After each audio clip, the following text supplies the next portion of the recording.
In this Blender tutorial, I will discuss the most important factors to consider before starting to 3D model your interior scene. Make sure to have your notes ready. The first thing to keep in mind is using reference images. For beginners in Blender, it is recommended to start with a small interior scene such as study room like that. When I was a beginner, I 3D model a study room myself and this is that render image. Starting with a smaller scene is beneficial because taking a larger interior scene can be challenging for beginners, and if you ever do any mistakes, that time it will be like a demotivate. For intermediate Blender users, you can challenge yourself by selecting a complex and larger interior scene to 3D model. After downloading the reference image, first identify objects in that reference image. Next, start modeling each object one by one. You might encounter doubts along the way, like not knowing the measurements of a sofa you want to model. There are two ways to address this issue. You can search for sofa measurements on Google Images, or in Blender enable the Rigify add-on. Then in Add menu, Armature, Rigify Metallics, click Human. Use the human armature as a reference. While comparing to human height, the sofa chair measurements we can easily find out. When 3D modeling your object, you may question whether you should model all of them in HighPoly. The answer is no. Focus on modeling the main object in HighPoly and consider modeling less important objects in low poly. For instance, take this render image. I have a box here. If you look closely, it is just a rectangular box. Other than I didn't add any loop cuts or I didn't add any lock to this box. This is what I am saying. Avoid adding unnecessary details to the object which is not going to focus. If you attempt to model all objects in HighPoly, your polygon count may increase significantly, causing Blender performance will get slow. Once you have finished your 3D modeling, you can enhance your objects by adding textures or by creating your own material using shader editor. For instance, I applied a texture image on the sofa. When applying textures, it is important to properly UV unwrap the object. As you see, there is a red line. I have already marked seams for some edges and I properly UV unwrapped it. If you are interested in learning more about UV unwrapping, I have already created a video for that. The link is provided in the description. You can check it. And the best website to download free texture image is AmbienceCG and Polyhaven. You will find plenty of free texture images. Alternatively, you can also create your own materials. For example, the pillow has different materials that I created using shader editor with some basic nodes. You can do like this also. Now I'm going to tell you something important that in most of the Blender tutorials you won't see this while talking about this. Asset browser. We can easily add our 3D models to asset browser, then we can just bring it to our scene by just click and drag it, and we can use those objects at any time we need.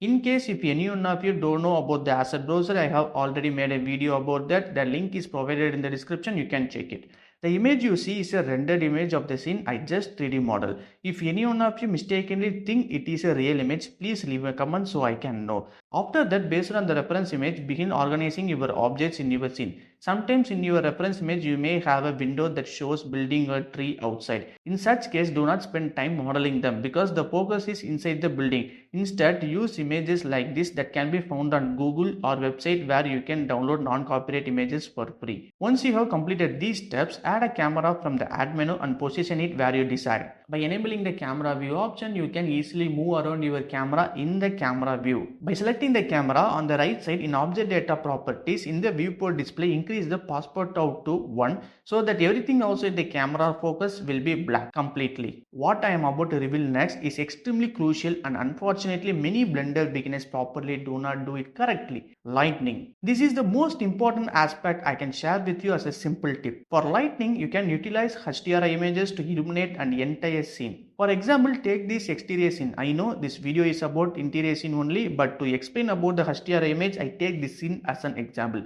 If you see closely, this HDRI image give light to whole scene plus it become a sky also. And while adding HDRI image for interior scene, don't think HDRI image is enough. For sometimes we have to add some extra lights too. In world properties, just click this yellow dot. Now click the environment texture. After that, you can bring your HDRI image.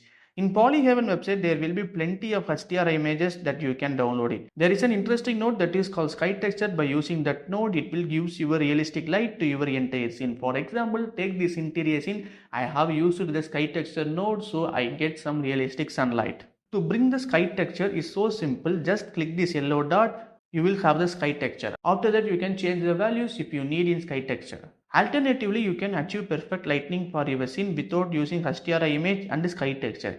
By utilizing various types of lights in Blender, such as point, sun, spot and area lights. About this interior scene, I didn't use HDRI images or sky texture. Instead, I used lights. Most of the Blender beginners will thought coming to light, sun will be the best option. I will say no. I'm not saying sunlight is useless, but area light will be the best one when it comes to lighting for interior scene. So if you are using sunlight, stop that and start to use area light, then you will easily find the difference. And I have added some bunches of the area lights to my interior scene, and in this option you can change the values of the light power. After completing the lighting, it is important to render it in order to check if the textures and lighting are correct. Rendering may take longer depending the samples value used.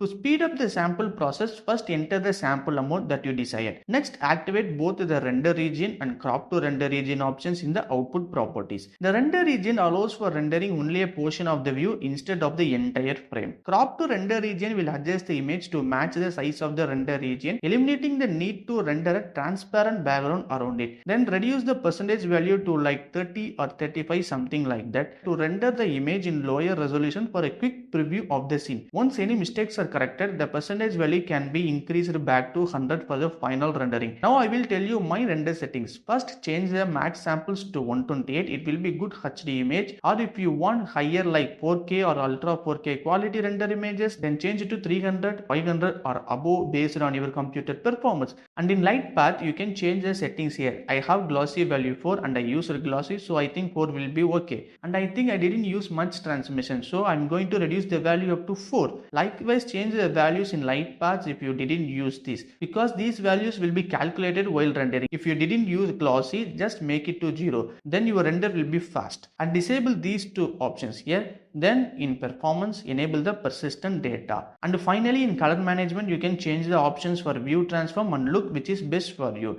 Now I will change the view transform to filmic and look into medium high contrast. Now I will render it. After that, if you ever thought that's all, then that is wrong. There is a final step called compositing. It has some nodes like shader editor. If you ever thought you need orange tone to your render image, we can easily do that using compositing. After this only your process is completing. Just remember the tips I mentioned before beginning your 3D modeling of an entire scene. These tips will be very useful to you.